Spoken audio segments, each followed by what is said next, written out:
யுத்தம் முடிந்தது. ஆனால் நிலம் இன்னும் உயிரோடு இருந்தது.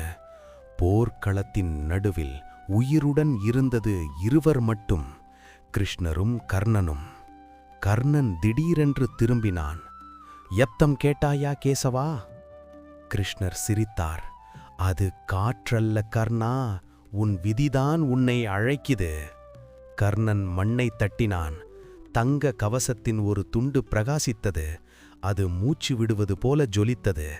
கிருஷ்ணரின் முகத்தில் ஒரு நிழல் பரவியது.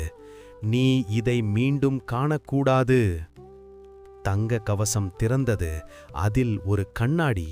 அதில் கர்ணனின் முகமில்லை, அர்ஜுனன் வில் பிடித்து நின்றான். கர்ணன் திகைத்தான். இது மாயையா, உண்மையா? கண்ணாடி உடைந்தது. ஒவ்வொரு துண்டிலும் கர்ணனின் குரல் இரக்கம் கேட்டது. கர்ணன் விழுந்தான். இதுவே என் முடிவா? கிருஷ்ணர் துயரமாய் பார்த்தார். இல்லை கர்ணா, இதுவே உன் நினைவின் ஆரம்பம்.